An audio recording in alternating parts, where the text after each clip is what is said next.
ಬಾಲಕನ ಸಾವಿನಲ್ಲೂ ಕೂಡ ಖಾಸಗಿ ಶಾಲೆಯ ಆಡಳಿತ ಮಂಡಳಿ ಚೆಲ್ಲಾಟ ಆಡ್ತಾ ಇದೆಯಾ ಅನ್ನುವಂತಹ ವಿಚಾರ. ಪುಟ್ಟ ಮಗು ಆತ ಶಾಲೆಗೆ ಹೋಗಿರ್ತಾನೆ. ಶಾಲೆಯ ಕೊಠಡಿಯ ಒಳಗಡೆ ಕುಸಿದು ಬಿದ್ದು ಮಗು ಸಾವನ್ನಪ್ತಾನೆ.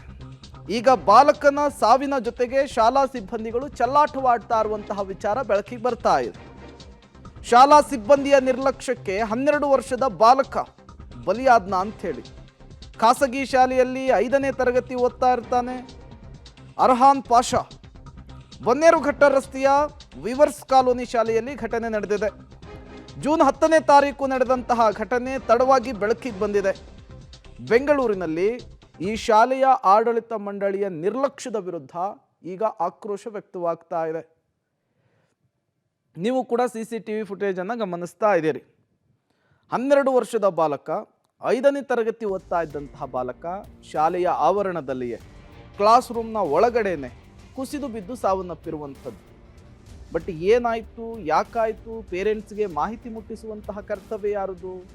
ಶಾಲೆಯ ಆಡಳಿತ ಮಂಡಳಿ, ಶಿಕ್ಷಕರದ್ದು. ಬಟ್ ಅದಕ್ಕೂ ನಮಗೂ ಸಂಬಂಧ ಇಲ್ಲ ಅನ್ನುವ ರೀತಿಯಲ್ಲಿ ವರ್ತಿಸಿದ್ದಾರಂತೆ. ಇವರ ನಿರ್ಲಕ್ಷ್ಯಕ್ಕೆ ಈಗ 12 ವರ್ಷದ ಪುಟ್ಟ ಬಾಲಕನೊಬ್ಬ ಉಸಿರು ಚೆಲ್ಲಬೇಕಾದಂತಹ ಪರಿಸ್ಥಿತಿ ನಿರ್ಮಾಣವಾಗಿದೆ. ಹಾಗಾಗಿ ಶಾಲಾ ಸಿಬ್ಬಂದಿಯ ವಿರುದ್ಧ ಆಕ್ರೋಶ ವ್ಯಕ್ತವಾಗಿದೆ. ಅವರ ವಿರುದ್ಧ ಕಾನೂನಿನ ಪ್ರಕಾರ ಕ್ರಮವನ್ನು ತೆಗೆದುಕೊಳ್ಳಬೇಕು ಅಂತ ಹೇಳಿ ಪೋಷಕರು ಕೂಡ ಆಗ್ರಹಿಸ್ತಾ ಇದ್ದಾರೆ. 12 ವರ್ಷದ ಬಾಲಕನ ಕೊನೆಯ ಕ್ಷಣದ ದೃಶ್ಯವನ್ನು ನೀವು ಗಮನಿಸ್ತಾ ಇದ್ದೀರಿ. ಸೀನ್ ನಂಬರ್ 1 ಇದು. ಸಮಯ ಮಧ್ಯಾಹ್ನ 1 ಗಂಟೆ 12 ನಿಮಿಷ. ಶಾಲಾ ಕೊಠಡಿಯಲ್ಲಿಯೇ ಶಾಲೆಗೆ ಬಂದಂತಹ ವಿದ್ಯಾರ್ಥಿ 12 ವರ್ಷದ ಬಾಲಕ ಕುಸಿದು ಬೀಳ್ತಾನೆ. ಆ ಸಂದರ್ಭದಲ್ಲಿ ಸುತ್ತಮುತ್ತ ಇದ್ದಂತಹ ಆತನ ಸಹಪಾಠಿಗಳೆಲ್ಲ ಸುತ್ತುವರಿತಾರೆ. ಸ್ಥಳಕ್ಕೂ ಕೂಡ ಶಿಕ್ಷಕರು ಬರ್ತಾರೆ. ಏನಾಯಿತು ಅನ್ನೋದರ ಬಗ್ಗೆ ಗಮನ ಹರಿಸ್ತಾರೆ. ಇದು ಸೀನ್ ನಂಬರ್ 1. CCTV ಫುಟೇಜ್ ತೋರಿಸ್ತಾ ಇರುವಂತಹ ದೃಶ್ಯ ಇದು. ಇನ್ನು ಸೀನ್ ನಂಬರ್ 2. ಸಮಯ ಮಧ್ಯಾಹ್ನ 1 ಗಂಟೆ 20 ನಿಮಿಷ. ಮಗುವನ್ನು ಮತ್ತೊಂದು ಕೊಠಡಿಗೆ ಶಿಫ್ಟ್ ಮಾಡ್ತಾರೆ ಸಿಬ್ಬಂದಿಗಳು. ಕೇವಲ 10 ನಿಮಿಷಕ್ಕೆ ಸಹಪಾಠಿಗಳೆಲ್ಲರೂ ಕೂಡ ಸೇರಿ ಶಿಕ್ಷಕರ ಗಮನಕ್ಕೆ ತರ್ತಾರೆ. ಹಿಂಗೆ ಅರ್ಹಾನ್ ಪಾಷಾ ಬಿದ್ದಿದ್ದಾನೆ, ಮಾತಾಡ್ತಾ ಇಲ್ಲ, ಬನ್ನಿ ಅಂಥೇಳಿ ಶಿಕ್ಷಕರು ಬಂದ 10 ನಿಮಿಷಕ್ಕೆ ಆ ಮಗುವನ್ನು ಮತ್ತೊಂದು ಕೊಠಡಿಗೆ ಕರೆದುಕೊಂಡು ಹೋಗುವಂತಹ ಕೆಲಸ ಆಗಿದೆ. ನೀವು ಕೂಡ ಆ ದೃಶ್ಯವನ್ನು ಗಮನಿಸ್ತಾ ಇದ್ದೀರಿ. CCTV ಫುಟೇಜ್ನಲ್ಲಿ ಕ್ಲಿಯರ್ ಆಗಿ ಗೊತ್ತಾಗ್ತಾ ಇದೆ. Scene number 3. ಮಧ್ಯಾಹ್ನ 1 ಗಂಟೆ 20 ನಿಮಿಷ. ಮತ್ತೊಂದು ಕೊಠಡಿಗೆ ಮಗುವನ್ನು ಸಿಬ್ಬಂದಿಗಳು ಕರೆತರ್ತಾರೆ. ಮಗುವನ್ನು ಅಲ್ಲಿರಿಸ್ತಾರೆ. ಅಲ್ಲೂ ಕೂಡ 4-5 ಜನ ಸಿಬ್ಬಂದಿಗಳಿರುವಂತಹ ದೃಶ್ಯವನ್ನು ಗಮನಿಸ್ತೀರಿ.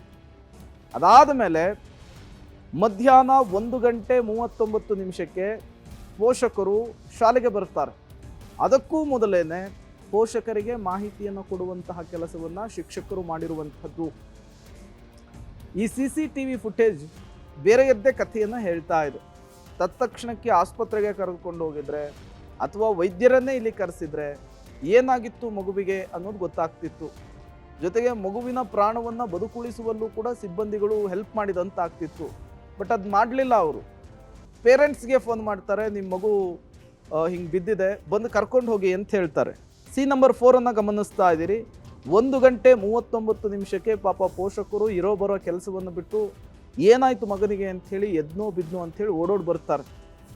ಮಗನನ್ನು ನೋಡೋದಕ್ಕೂ ಮುಂದಾಗ್ತಾರೆ. ಶಾಕಿಗೊಳಗಾಗ್ತಾರೆ. ಇನ್ನು ಸೀನ್ ನಂಬರ್ 5. ಮಧ್ಯಾಹ್ನ 1 ಗಂಟೆ 40 ನಿಮಿಷಕ್ಕೆ ಪೋಷಕರ ಬೈಕಿನಲ್ಲಿಯೇ ಮಗುವನ್ನು ಆಸ್ಪತ್ರೆಗೆ ರವಾನಿಸುವಂತಹ ಕೆಲಸವನ್ನು ಮಾಡಿದ್ದಾರೆ.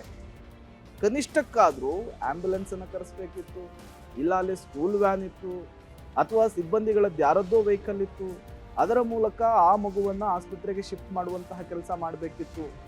ಅಥವಾ ಪೇರೆಂಟ್ಸ್ ಬರುವ ಮೊದಲೇನೆ ಆಸ್ಪತ್ರೆಗೆ ಕರ್ಕೊಂಡೋಗಿ ಅಡ್ಮಿಟ್ ಆಗಿ ಮಾಡಿಸಿ ಏನಾಗಿದೆ ಮಗುವಿಗೆ ಅಂಥೇಳಿ ಚೆಕ್ ಮಾಡಿಸ್ಬೇಕಿತ್ತು. ಬಟ್ ಶಾಲಾ ಆಡಳಿತ ಮಂಡಳಿಯ ಸಂಪೂರ್ಣ ವೈಫಲ್ಯದಿಂದ, ನಿರ್ಲಕ್ಷ್ಯದಿಂದ ಈಗ ಬಾಳಿ ಬದುಕಬೇಕಾದಂತಹ ಮಗುವೊಂದು ದುರ್ಮರಣಕ್ಕೀಡಾಗಿದೆ, ಸಾವನ್ನಪ್ಪಿದೆ. ಇದರ ಸಂಪೂರ್ಣ ಹೊಣೆಯನ್ನು ಹೊತ್ಕೊಬೇಕಾಗಿರುವಂಥದ್ದು ಶಾಲಾ ಆಡಳಿತ ಮಂಡಳಿಯೇ. ಯಾಕೆಂದರೆ ಪೇರೆಂಟ್ಸು ಶಾಲೆಯ ಮೇಲೆ ಜವಾಬ್ದಾರಿಯನ್ನು ಇಟ್ಟು, ಶಿಕ್ಷಕರ ಮೇಲೆ ನಂಬಿಕೆಯನ್ನು ಇಟ್ಟು ಶಾಲೆ ಕಳಿಸಿರ್ತಾರೆ. ಮಗು ಕುಸಿದು ಬಿತ್ತು, ಅದಕ್ಕೂ ನಮಗೂ ಸಂಬಂಧ ಇಲ್ಲ ಅನ್ನೋ ರೀತಿಯಲ್ಲಿ ವರ್ತಿಸ್ಬಿಟ್ರೆ ಯಾರು ಹೊಣೆ ಅಂಥೇಳಿ